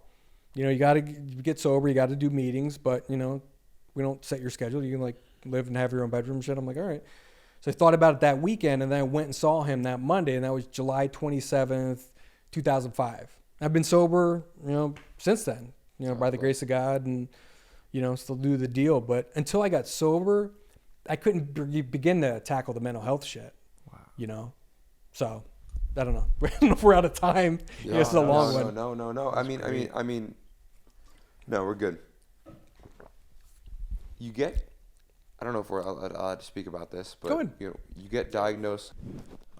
You had a question, yeah. I want to, because I'm very interested actually in the whole bipolar thing. Yeah. Because when I hear that, I feel like there's still stigma around bipolar. Sure. Of course. Mental health is, in my opinion, I mean, obviously everybody, you know, who's your therapist? It's in my dating profile, right? But like bipolar, that feels like it's almost a step further. How did you get diagnosed as that? What happens there? Well, first, it gets you tricky because I'm bipolar 2. So there's 2 types of bipolar. You're thinking of the bipolar 1 where the guy's running down the street naked with a knife in his hand or something, right? So that's bipolar 1. Well, I shouldn't generalize, okay? But let me just say I'm not a trained a therapist or medical professional. So this is all Disclaimer. my opinion. You got to put the disclaimer in, bro. Yeah. It's crazy. I didn't on my last. But anyway, long story, go for it. I learned. Trust. Yeah. So I'm bipolar 2, which is kind of a less intense version. So for me, the peaks, well, the only way I got diagnosed was, so I knew I was depressed, and I spend most of my time in depression. I only get that elevated state. It's infrequently. But when I'm happening, I don't even notice it. I fucking love it. Yeah. My wife makes me aware. She's like, you haven't shut up for an hour. I'm like, what? I feel great. I'm being productive. I have tons, unlimited energy. Yeah. Go do hard workout for an hour, not miss a beat, right back to intense focus. So I don't realize it usually till a couple days later, you know, when my wife mentions it several times or someone else will notice, and then I finally come back to reality. But I've spent, 95% of the time spent in depression for me. So I just thought I was depressed, right? I didn't know, I wasn't even aware of the other stuff. Because that stuff always felt good, so that wasn't a problem. Like, my problem was not being able to get out of bed. You know what I mean? That was my problem. Mm-hmm. So everyone diagnosed me as depressed, which, okay, I got it. But the problem is it didn't work because every antidepressant I was on didn't work, and most of them made me more depressed, made me feel worse. And it was only my current therapist, who's fucking outstanding. I'm going to talk to her 9 a.m. tomorrow. She doesn't want to press, but shout out you. You're the best. She finally goes, hey, I was at a conference and they were talking about this bipolar 2 thing because it's kind of new. She goes, I think that's you. And then when I looked into it, I read, and that was one of the things too, is like bipolar 2, if most antidepressants won't work and have negative, things that happen because of it. I'm like, that fucking is me. And she's like, you should talk to your psychiatrist. So I talked to him. He wasn't quite sure, but he was willing to give it a chance. I'm like, look, this sounds like it's me. I don't know. On paper, it looks like it's me. Yeah. And trust me, the evidence is there. None of the other shits work. So we tried a medication that was geared specifically for that, which has worked. And then that's when I finally started turning things around. Wow. But I was also in therapy for probably 5 years. Mm-hmm. weekly and been on every medication in the world. And the worst part, if you're depressed especially, is figuring out the right med cocktail. Now, there's mixed feelings on medication too. Again, I'm not a professional, but what I have, medication is the only way to treat it. I've tried, trust me, I don't want to take medication, right? I'm a pescatarian. I track my calories. Yeah. I work out 5 times a week. Like, I'm on my shit. I track my macros. Yeah. I'm sure you track your macros. Mm-hmm. I'm sure your fucking protein intake's off the charts right now. It's like 250 grams a day. I'm basically Arnold. So, I mean, that's me, right? Yeah. So, I'm a much skinnier and less strong version. That is you. Yeah.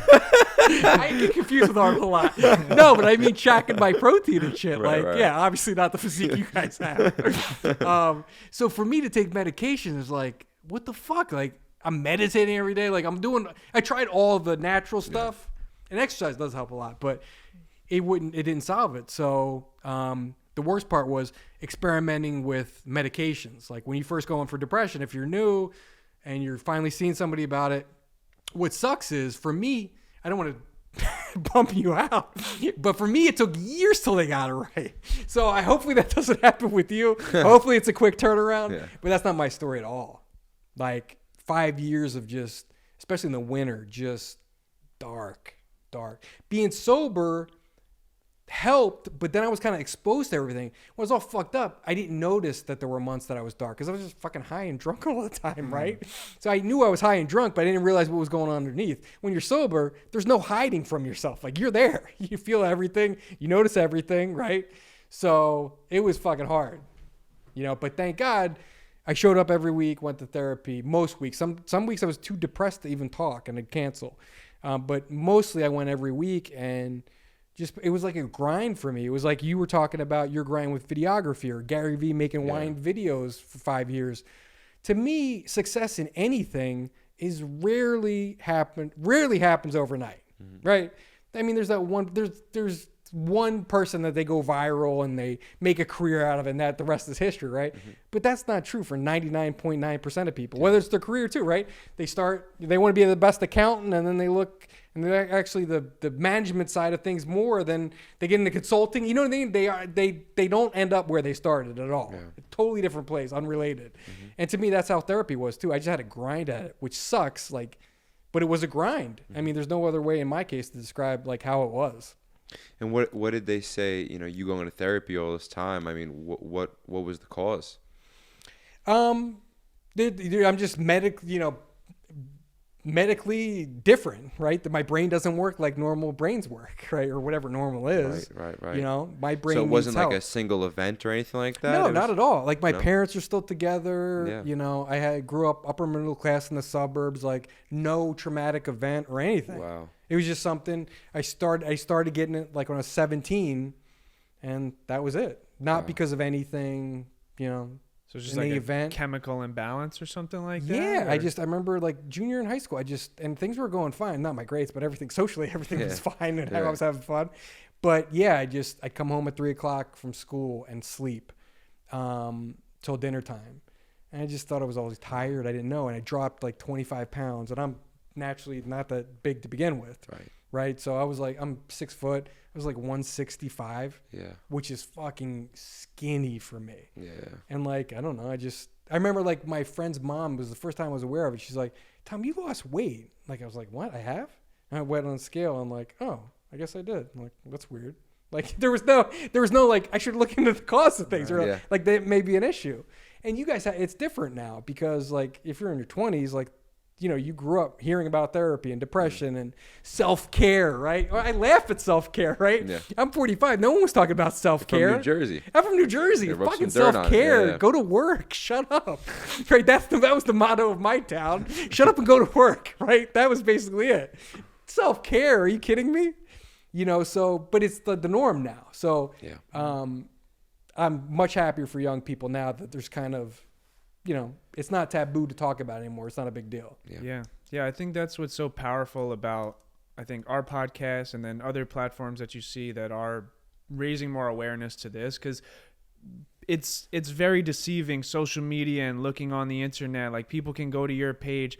you've interviewed everyone. It looks like you're on top of the world. sure. We're in cool rooms, Yeah. and people have no idea what's actually going on. So I think like for you to be able to speak about this and the way that we speak about it, and other guests that come on and share their stories, it's we're shedding light to everyone else listening that like no matter how good you look on social media and on paper and from outside opinions, it's like, yo, like everyone else is going through this shit as well. Yeah. No matter how good it, your life looks to everyone else. So Sure. thank you for sharing that, Of course. because you just said this is like the first time you spoke about a lot of this stuff. Yeah, and on paper, you're right. You look at me and go, oh, wow, look at him. He was there and he was doing this. And, I mean, you seem like the things are happiest great. guy in the That's what world I'm to me. saying. I mean, I'm pretty happy, but again, there was 10 years. I mean, it was dark for 15 years, and I really worked at it for 7 or 8 years and continue to. Still go to therapy every Friday at 9:00. I still see my psychiatrist every 3 months, and we go over the medication. Things need to be adjusted. Exercise is a big thing for me. It's not even about looking good with your shirt off. I mean, that's nice. But for me, it makes me feel good. Yeah. And like, sometimes I go overboard, I think. I mean, I said I have back surgery at 45. Yeah. The doctor goes, this doesn't happen to people it should happen to you in your 60s. I go, I'm just an advanced kind of guy. Yeah. I go fucking hard. Yeah. So, maybe I go too over with it. But for me, it's just about, it makes me feel better. So it's just part of my week, Yeah. Yeah, they say working out, because like our bodies, we're only allotted like X amount of like stress hormones and anxiety, and like if you release them through working out, there's not much left to release when you're just by yourself and thinking. That's interesting. Yeah. So like, yeah, we can only release so much. So that's why a lot of people like that get up in the morning, they work out. Now you have a clear head for the rest of your day. Yeah. So that's not me. I could never do that. I hated those people. Oh, the early 5 a.m. Who are on Instagram stories. You're like, you woke up 3 hours after they did, and they already fucking ran 10 miles and lifted and ate the perfect egg white omelet and shit, right? Right. I'm like, nah, I'm an afternoon workout guy. Yeah. Right. Yeah. My last question, I wanted you also to share. We were speaking about earlier, completely back to the people we were speaking about, the H3 situation. If you could share that, like what? What do you got? No. I wanted to ask, like, what? Because we're here, and then we'll go there. Yeah. Okay. What? Ask away. You still go to therapy? You said every Friday. Yeah. Why? I'm scared of going back. I think that's more, and it's funny. I go, I seem happy, and maybe I had a good week, but I guess I'm always terrified of going back, right? So I still do the shit that worked 8 months ago, so why would I change that, right? Yeah. Hey, when I ate 230 grams of protein a day, my body looked this way and it felt the way I want, so guess what? I'm just going to keep doing that, right? It's been working, right? I'm not going to just stop. Right. And then what do you guys speak about? I've never been to therapy, believe it or not. So, just shit going on in my head. Like I still deal with like imposter syndrome a lot. Like, I said throughout this podcast, I just felt at home being around these celebrities. Yeah, that's true. But I don't feel like I belong when I'm at a fucking, a family thing or a social event. I don't feel like I belong anywhere. I only feel like I belong around fucking, creators and these weird entrepreneurs I'm interviewing. I feel comfortable there. I have problems with just feeling comfortable. I always feel like less than, or like even you guys talking, like, do people really give a shit what I talk about? Like, aren't they bored by my story? Like, I'm always shocked that anyone cares. So I deal with that a lot. But that's the thing that we've seen is that, and that's like our superpower, is relatability, and it kind of aggravates me that I get so pissed when I get vulnerable. No, I get pissed, like, because I know like the day is gonna come when we are gonna, and our caliber of guests is gonna come, and there's gonna be a PR person that's gonna go, don't talk about. I'm like, why the fuck not? Get the who are you, bro? What? Like Kim Kardashian needs to talk about this. Yeah. Not her fucking stupid. I don't know Kim Kardashian what she does, but not her stupid makeup fucking thing. Yeah. That's the problem. Yes. That's the fucking problem. You know what I'm saying? It's like, get the fuck, bro. What? Yo, like, I'll rip your skin off. Like, because, and that's our goal with this podcast.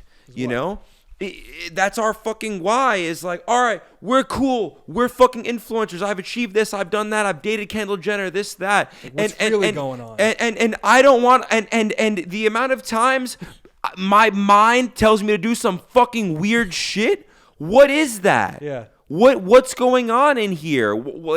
And just sharing it, but not even just about me, not even just about him. He lost his mom when he was 12. There's crazy, but everybody has a fucking story. For sure. And for whatever reason, people don't think that the fucking mailman matters. I do. We've interviewed fucking the mail, you know what I'm saying? But now I know that, like, to reach, I'm interested in reaching the masses, and to do that, we need to hear Chris Hemsworth. Tell me about your first fucking panic attack. Yeah. Oh, I didn't know that a 10 out of 10 could have a panic attack. Of course. Yeah.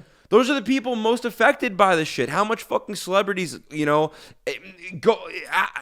fucking yeah, Now, lower the volume. My wife's working in the other room. Oh, I'm sorry, I didn't know. Oh, fuck. But you're all fired up. Yo, She's working in the other room. She is? She's probably annoyed with me. Yeah, we're Oh, still doing fuck. this. Yeah, no, you're fine. No, but But you're right. no. I had the only time I've ever really been interviewed, I interrupted during a interview. It was the same situation you're talking about. I'm interviewing Bella Thorne, the actress, and she opened up about sexual assault that happened to her when she was younger, and she never talked about it before. She opened up and she was crying and stuff, and we just started talking about it. And then, like, 6 questions in, the PR person just like jumps in front of the camera, like, shut it down. That's enough of this. I was just like, and what can you do? You're like, okay. And well. that's terrible, because think about how many people she would have helped sharing that story. Yeah. To look at someone at that level that went through the same thing that your average person in Salt Lake City, Utah went through, or something like that, and like for a PR person to come and shut that down. Not only are you hurting Bella, because she probably needed to talk about that, but you're hurting thousands of other girls that went through that needed to hear that to, better their life. So that's what we do with this platform. Like you just said, you're like, like you have imposter syndrome to think about, do people even care about my story? And it's like, yeah, absolutely they do. Because so many people probably went through the same thing you went through, and they don't get to share it. They don't get to hear other people talk about it. Sure. So that's the stuff that works. And that's why we think, as two nobodies from Long Island, New York, that are... You're not nobodies no more. But that's what I'm saying. It's the reason that we are becoming that is because I speak about my mom. You know what I'm saying? You know how many messages I've received from 12 to 18-year-old to grown adults that lost their parent when they were a kid? Wow. And just because I've shared my story. We've had kids that came on that lost their parents. Isn't that better than any viral TikTok? Getting that email from that kid who's 14 and just lost his mom, and your story helped him get through the day. You know what I mean? But if I just went up there and put on this front and lied and here's talked my and fucking Lamborghini. Here's this, or like even talked about like my college basketball career or what I did. You know what I'm saying? Nobody cares about the like what you've done. They care about like what you've been through. Yes, because that's what people can relate to. Like, let's get real. Like, enough with the nonsense. I don't want to talk about your shoes. Let's fucking get real. I have the same philosophy. I'm with you. Yeah. So you guys are killing it. I want to end the podcast here. Yeah. But we talked long enough. I want to out of my house. I want to end the podcast here. Fuck you, Tom. Get out. La la la. Hope you like that, wife. No. I gotta eat lunch. I'm kidding around. No, No. I want to end it here. One more question though, because we have to hit it. It's a good clip. H3 H3. Yeah. If you want to just. Shit. Quick. You can run through it. I'll try to do it quick. Quick. So. I was aware of Ethan Klein and H3 podcast, but never really, it wasn't my kind of content, so I never really watched or anything. And my wife's cousin texted her one morning, a couple months ago, and says, like, they're talking about Tom on the H3 podcast. And she works right there at that desk, and I'm right here in my little office, and she just goes, hey, they're talking about you on the H3 podcast. And I'm like, the fuck are they talking about me? Like, they talk about like James Charles or Jeffree Star drama. Like, I'm just a fucking small guy from the suburbs, right? So I tune in, and I am getting ripped apart. Ethan is talking about how is it? He's questioning how I'm getting such big guests, and I must be paying them, or I'm selling Forbes articles, and I'm taking money to write an article about them. I'm like, fuck, that's not good that people think that.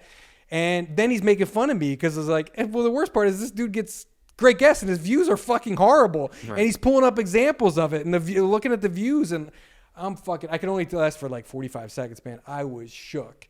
And I can deal with hate, hate comments. I've heard it all. It doesn't bother me. But like this was different. He was on a live stream. Their audience is so huge. There was like 50,000 people watching. And like later I put into perspective, it's like literally me in the middle of any football stadium, any college football stadium in the country. Mm-hmm. I'm in the middle and everyone is laughing at me, right? I mean, fuck.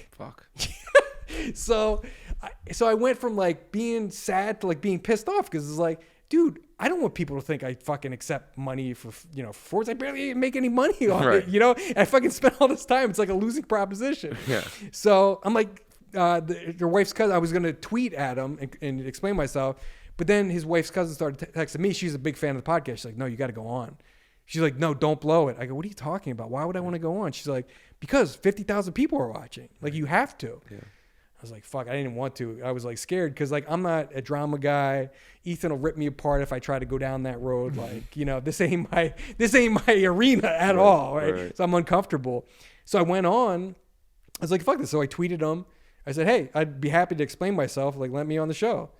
So 10 minutes later, I'm on a Zoom and I'm on the show live in front of 50,000 people. Wow. And the craziest part was by the end of I was on for maybe a half hour or something. But by the end, I turned Ethan around and the whole audience around, right? And because I had to admit some fucking hard truths. I had to admit, like, he is right. Like I told you guys, this last year I failed. Like I had to say I failed to a stadium full room of people, right? I mean, like 50,000 people. I got to say, hey guys, yeah, down here, look, stop laughing for a sec. I failed. You're right. Continue laughing. It's like. But he was honest. I had to just be real. I go, let's talk about the Forbes thing. I go, that's bullshit. I go, that's not how it goes down. I would never accept money doing it. And boom, boom, just like I said, this is how I get the guests. And this is when I write articles. Actually, I don't write articles for most of the interviews now. They just come on for the show. I don't have so we're going through the whole thing. And I'm cracking jokes. And we're talking about, podcast hosts. And I'm just fucking around. And yeah, the next day I got 18,000 subscribers on my YouTube channel, which was a fucking blessing because now they're fans of me. And that's what I didn't get for 7 years doing YouTube. I was always, when you're interviewing people, you're kind of lost in the mix. Like you can insert yourself a little bit, but it ain't about you. It's about the person you're interviewing, right? But the problem with that is, okay, so the fan of the guest comes, watches, and never comes back. That ain't good. Cool. This video got 1 million views. Great, but how many of them came back to see the next interview? Like none, right? But then when they came over, they were so supportive, and they're like, you got to live stream. We want you to live stream. I'm like, what the fuck am I going to live stream about? Now I'm live streaming twice a week, right? You gotta live stream so we could tip you money. I'm like, people are going to fucking pay me money. Are you insane? And yet I do it. They're like, you got to fucking offer memberships. I go, memberships? Are you fucking insane? Now I got hundreds of fucking members paying $5 a month to be a member of my channel and help me out. It's like, they're like, you need to be the star of the Tom Ward show. And that was eye-opening because I'm not a star. I'm not that funny, or I don't have, any crazy entertainment ability, right? So like, why would I be the star of the show? But she's right. Like, if you're watching it, you should be the star of your own show. And I never looked at it like that. So once I decided they were right, it didn't matter if I, didn't get huge views because I had thousands of people who were going to show up and watch me talk about a fucking reality show that I watched last night and my take on, this housewife show we just watched, which is part of me too. Part of me is self-improvement and wellness. But I like trash reality TV like the next guy, right? So I'll fucking talk shit about that all day. And like people come to watch that. They're here for me. They're not here for the guests. They are showing up every week. So to me, it was just like a huge blessing. And I actually went back twice on Ethan's funny because I sold dishwashers. They had this debate whether you should rinse your dishes before you put them in the dishwasher. And they were talking about this. It was a fucking heated debate. People were fucking pissed off, angry at the other side. Right. So he goes, you sold dishwashers. You should come on and fucking be the expert. Be the expert. Yeah. Dishwashing expert. So I went on as the dishwashing expert. And I went on and fucking stood my case. And I was team pre-rinse. And the other guy Dan was, you don't have to fucking rinse it. He's got all this evidence from studies. So we're like having a serious debate about fucking washing your dishes. It was funny as shit. So then they brought me back the second time they actually did a test. And they got a dishwasher at their, so I was like, live with them in front of the dishwasher, and we're checking the dishes, and I'm talking shit to the other guy, like, see, they're fucking still dirty. I told you, dumbass. And we're just having fun, like, but it all came because I admitted I failed. If I just would have glossed over and goes, yeah, my views aren't great, but I got these great brand deals on the side, and that's really where I'm making money and all this. It's like, no, I lost money. My views suck. This was not a good move, right? That was why people cared. I think if you're watching this, especially if you're a creator, people care. Just like you said, the way I look at the world is everyone does have a story. And as a guy who has interviewed people for 8 years, I get bored so easily. Most people bore the shit out of them because they're not self-aware. Maybe I'm not either, right? But you're at a party, you watching this, you're at a party, and you fucking run into somebody. And you go, hey, how you doing? And they fucking bore you with the 5 minutes of their accounting job. I'm hard on accounts. 5 minutes of their, finance job. Mm-hmm. And you're like, okay, will this guy fucking let me talk? Or he is so fucking boring, but he doesn't see it, right? So when that happens to me, I go, enough finance. No one cares, right? I say it in a nice way, but like, okay, what's really going on? Like, where are you from? So I interview people when I'm at a party, or I'm always interviewing people to entertain myself. Right. To find something that's interesting to me that I actually give a shit about, because otherwise I just my eyes glaze over and I'm just bored. I'm like, let's find out what the mailman's about. Oh, he got divorced and he was drunk and now he's sober, and like he makes fucking furniture on the side, and like I want to hear about that shit. Like that's cool. Like so I think everybody's got a story that people would be interested in. Yeah. So even if you're a mailman, you probably have a good story. But don't bore me at parties. You're a beast, man. Thank you, guys. This was fucking awesome. Thank you. Yeah. Thank you so much. Yeah. Honored that you guys would have me on. Honestly. Absolutely. I think that I want a picture with you fuckers. Yeah, we're gonna get a picture. I want you to share and fucking get me followers. Nah, man. I mean, listen. You know a lot more about it than me. What do you mean it? Having it. Oh, yeah. Having it. You know, but you can't teach that. You got it. Yeah. You got it. I mean, we do this. I mean, we haven't. We'll see how many views it gets before you judge if I've got it or not. Fuck that, dude. Like you'll. It's a very. All that I've learned. Listen, I don't want to paint a fucking a novel about why I believe in you, but I do. I think you're great. Thank you. I think you're great. It's Zach. And how many out of 10 podcasts do we stop the cameras and then re-roll? What do you mean? Like what we did. How many pauses do we do? Well, it's just because I fucking have long stories. But what do you say? How long is this? Like an hour, almost 2 hours? Doesn't matter. But bro, you listen to what he just said. What did you say? We never do that. You never go over the hour whenever. No, we never re-roll or stop the cameras and do that. We did that because like we thought you were interesting enough to fucking we wanted to keep speaking to you. Thank you. I'm gonna cry. Thank you. You know what I'm saying? Like usually like at the 45-minute mark, 50-minute mark, we look at each other like, all right, let's start wrapping. Let's go. It was like we were at an hour 25. I was scared you were gonna speak more and this was gonna cut off and we were gonna miss you speaking. Wow. So that's why we did that. Wow. Yeah. Wow. It's funny, like I it's kind of cringy, and I got called out for it, but like the day after the H3 podcast, when I got 18,000 followers and they were all about me, I was literally crying on Instagram. I just want to say, like, I'm going to cry now.